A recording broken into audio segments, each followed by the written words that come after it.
بسم اللہ الرحمن الرحیم۔ شیعہ اپنے امام کو قتل نہیں کرتا۔ ایک شخص نے یہ سوال کیا کہ امام علی علیہ السلام کے زمانے میں کوفہ کی آبادیاتی صورتحال کے بارے میں وضاحت فرمائیں کہ کوفہ کی آبادی کتنی تھی، وہاں کے لوگوں کے ادیان کیا تھے، مسلمانوں کے مذاہب کون سے تھے،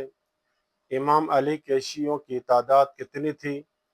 اور ان میں سے مخلص اور وفادار شیعوں کی تعداد کتنی تھی جو حضرت عمار کے درجے کے ہوں۔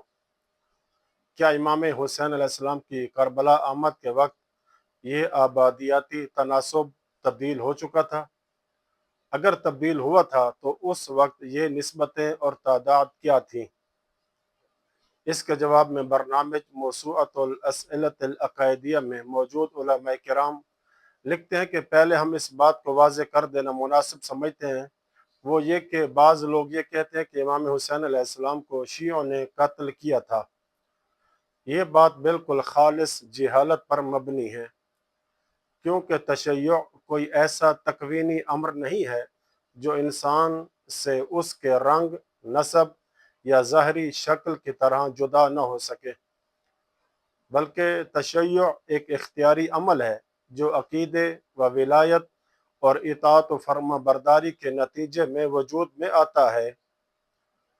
لہٰذا اگر کوئی شخص کسی وقت ائمہ اہل بیت علیہ السلام کا محب و موالی اور پیروکار تھا، لیکن بعد میں اس راستے سے منحرف ہو گیا اور امام کے خلاف جنگ کے لیے نکل آیا، تو اسے شیعہ نہیں کہا جائے گا، اور نہ یہ کہا جائے گا کہ ایک شیعہ اپنے امام کے خلاف نکل آیا، بلکہ صحیح تعبیر یہ ہوگی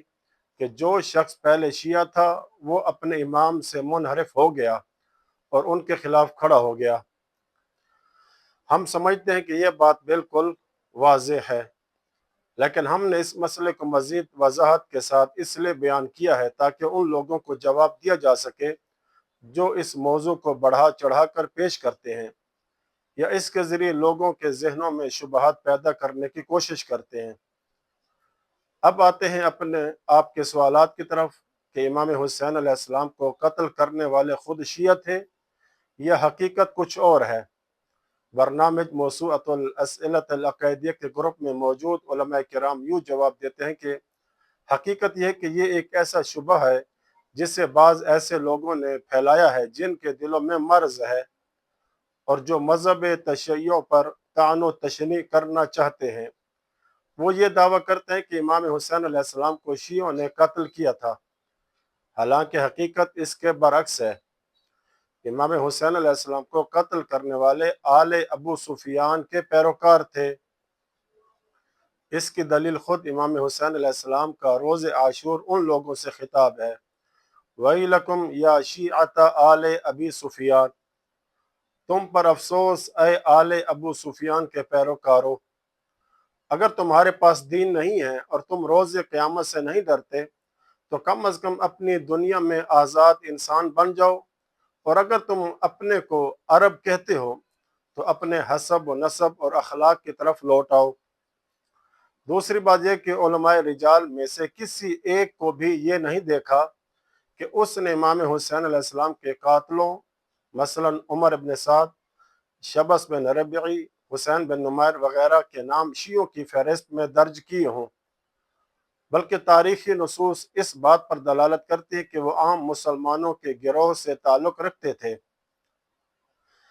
یہ بات کہ وہ لوگ امیر المومنین علیہ السلام کی حکومت کے تحت رہے تھے، اس بات کی دلیل نہیں کہ وہ حضرت علی کے شیعہ بھی تھے، جس طرح یہ ضروری نہیں کہ جو شخص حضرت علی کے پیچھے نماز پڑھتا تھا یا آپ کے لشکر میں جنگ کرتا تھا وہ لازماً شیعہ بھی ہو،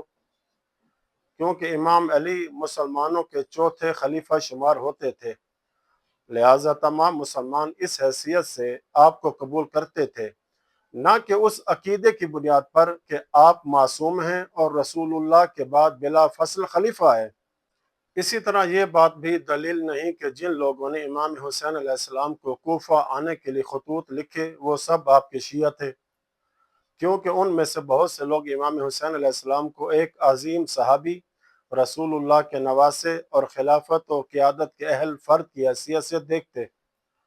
نہ اس عقیدے کے ساتھ کہ آپ 12 ائمہ معصومین میں سے ایک معصوم امام ہیں اور دوسروں کی نسبت خلافت کے زیادہ حقدار ہیں۔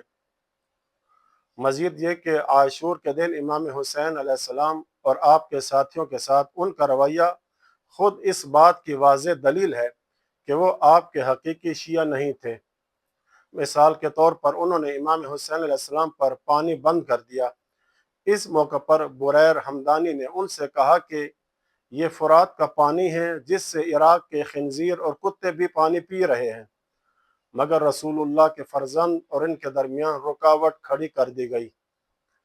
تو انہوں نے جواب دیا کہ اے بریر، تم نے بہت باتیں کر لی، اب خاموش ہو جاؤ۔ خدا کی قسم حسین بھی اسی طرح پیاسا رہے گا جیسے اس سے پہلے فلاں شخص پیاسا رہا تھا۔ ان کی مراد عثمان بن عفان تھی۔ تو کیا یہ کسی شیعہ کا جواب ہو سکتا ہے؟ پھر تاریخی شواہد کے مطابق کوفہ میں شیعوں کی تعداد تقریباً 15,000 تھی، جو شہر کی کل آبادی کا تقریباً 7واں حصہ بنتی تھی۔ ان میں سے تقریباً 12,000 افراد کو جیلوں میں ڈال دیا گیا تھا، بعض کو قتل کر دیا گیا، بعض کو موصل اور خراسان کی طرف جلا وطن کر دیا گیا، بعض کو بے گھر اور منتشر کر دیا گیا، بعض کو امام حسین علیہ السلام تک پہنچنے سے روک دیا گیا جیسے بنی غازرہ، اور ان میں سے ایک گروہ ایسا بھی تھا جو تمام رکاوٹوں کے باوجود امام حسین علیہ السلام تک پہنچنے میں کامیاب ہو گیا۔ لہٰذا کوفہ کے شیعوں نے امام حسین علیہ السلام کو قتل نہیں کیا، بلکہ کوفہ کے دوسرے باشندوں نے جو شیعہ نہ تھے، مختلف قبائل، قومیتوں اور فکری گروہوں سے تعلق رکھتے ہوئے اس جرم کا ارتکاب کیا۔ بے شک کوفہ میں شیعوں کی تعداد زیادہ تھی، لیکن یہ درست نہیں کہ کوفہ کے اکثر باشندے شیعہ تھے۔ اس بات کی دلیل کہ کوفہ میں شیعہ اقلیت میں تھے کئی امور ہیں۔ ان میں سے ایک یہ ہے کہ تمام تاریخی کتابوں نے ذکر کیا ہے کہ جب امیر المومنین حضرت علی علیہ السلام منصب خلافت پر فائز ہوئے تو آپ نے تراویح کی نماز کے طریقے کو تبدیل کرنا چاہا، تو مسجد میں لوگوں نے آپ کے خلاف شور مچا دیا اور پکار کر کہنے لگے، واہ سنت عمرہ، ہائے عمر کی سنت کو تبدیل کیا جا رہا ہے۔ یہ واقعہ اس بات کی نشاندہی کرتا ہے کہ کوفہ کے اکثر لوگ شیعہ فکر کے حامل نہیں تھے۔ اسی طرح اسلامی فقہ میں جب کہا جاتا ہے کہ یہ کوفی رائے ہے تو اس سے مراد فقہ حنفی کی رائے ہوتی ہے، نہ کہ فقہ جعفری کی رائے۔ مزید یہ کہ ہم سید محسن امین کی کتاب اعیان و شیعہ کی پہلی جلد صفحہ 585 کا یہ اقتباس نقل کرتے ہیں کہ اللہ کی پناہ، یہ کیسے ہو سکتا ہے کہ امام حسین علیہ السلام کو قتل کرنے والے ان کے شیعہ ہوں؟ بلکہ جن لوگوں نے انہیں قتل کیا ان میں بعض ایسے تھے جو دنیاوی لالچ کے اسیر تھے اور دین سے کوئی تعلق نہیں رکھتے تھے، بعض سخت دل شریر قسم کے لوگ تھے، اور بعض نے اپنے ان سرداروں کی پیروی کی جنہیں دنیا کی محبت امام حسین علیہ السلام سے جنگ کرنے پر لے آئی تھی۔ ان میں امام حسین علیہ السلام کے کسی شیعہ اور محب کا وجود نہیں تھا۔ باقی جہاں تک ان کے مخلص شیعوں کا تعلق ہے تو وہ آپ کے مددگار تھے اور آپ کی نصرت میں ثابت قدم رہے، یہاں تک کہ آپ کی خاطر شہید ہو گئے اور اپنی زندگی کے آخری لمحے تک اپنی پوری طاقت کے ساتھ آپ کی مدد کرتے رہے۔ ان میں سے بہت سے لوگ ایسے تھے جو آپ کی مدد کرنے پر قادر نہ ہو سکے، یا انہیں یہ معلوم ہی نہ تھا کہ معاملہ اس انجام تک پہنچ جائے گا، اور بعض ایسے تھے جنہوں نے اپنی جان کو خطرے میں ڈالا، ابن زیاد کی طرف سے کوفہ پر قائم کردہ محاصرے کو توڑا اور امام حسین کی مدد کے لیے پہنچے، یہاں تک کہ آپ کے ساتھ شہید ہو گئے۔ لیکن یہ کہ امام حسین علیہ السلام کے شیعوں اور محبوں میں سے کسی نے آپ سے جنگ کی ہو، ایسا ہرگز نہیں تھا۔ اور کیا کوئی یہ گمان کر سکتا ہے کہ آپ کے خالص شیعوں کی تعداد بہت زیادہ تھی؟ نہیں، ہرگز نہیں۔ حق کے پیروکار ہر زمانے میں بہت کم ہوتے ہیں، اس بات پر مشاہدہ بھی گواہ ہے، اور اللہ تعالیٰ کا یہ فرمان بھی ہے قرآن میں،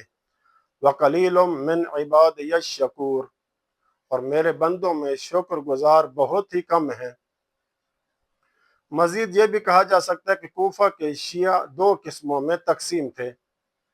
ایک شیعہ بالمعنی الاخص، خاص معنی میں شیعہ، یعنی وہ لوگ جو تولا اور تبرہ دونوں پر عقیدہ رکھتے تھے۔ یہ لوگ ہرگز عمر ابن سعد کے لشکر میں شامل نہیں تھے جس نے امام حسین علیہ السلام کے خلاف جنگ کی، بلکہ ان میں سے کچھ امام حسین علیہ السلام کے ساتھ شہید ہوئے، کچھ جیلوں میں قید تھے، اور کچھ ایسے تھے جو امام حسین کی شہادت کے بعد کربلا پہنچ سکے۔ دوسرے وہ شیعہ جو بالمعنی العام، یعنی عام معنی میں شیعہ، یعنی وہ لوگ جو اہل بیت سے محبت رکھتے تھے اور تولا پر عقیدہ رکھتے تھے لیکن تبرہ کے قائل نہیں تھے، اور وہ اس بات کے بھی قائل نہیں تھے کہ امامت ایک الہی منصب ہے جو نص الہی کے ذریعے مقرر ہوتا ہے۔ ان لوگوں میں سے بعض نے ابتدا میں امام حسین علیہ السلام کی بیعت کی تھی، لیکن بعد میں عمر ابن سعد ملعون کے لشکر میں جا ملے۔ خلاصہ یہ کہ مصنف کے نزدیک امام حسین کے حقیقی اور مخلص شیعہ آپ کے قاتل نہیں تھے، بلکہ وہ یا تو آپ کے ساتھ شہید ہوئے یا قید و بند اور حکومتی جبر کا شکار رہے، جبکہ بعض ایسے افراد جو صرف عمومی طور پر اہل بیت علیہ السلام سے محبت رکھتے تھے یا سیاسی طور پر امام حسین علیہ السلام کی حمایت کرتے تھے، بعد میں دباؤ، خوف، لالچ یا دنیا طلبی کی وجہ سے مخالف لشکر میں شامل ہو گئے۔ تو تاریخی روایات اور نصوص میں جو کچھ اہل کوفہ کی مذمت اور سرزنش کے بارے میں وارد ہوا ہے، اس سے مراد شیعہ بالمعنی العام ہیں، یعنی وہ لوگ جو اہل بیت سے وابستگی رکھتے تھے لیکن رفض کے قائل نہیں تھے، یعنی اہل بیت علیہ السلام کے مخالفین سے برات کے قائل نہیں تھے، اور نہ ہی امامت الہیہ اور دیگر اصول تشیع پر اعتقاد رکھتے تھے۔ اس حوالے سے مزید گفتگو ویڈیو کی دوسری قسط میں بیان کریں گے انشاءاللہ تعالی۔ وصلی اللہ علی محمد وعلی بیتہ الطاہرین۔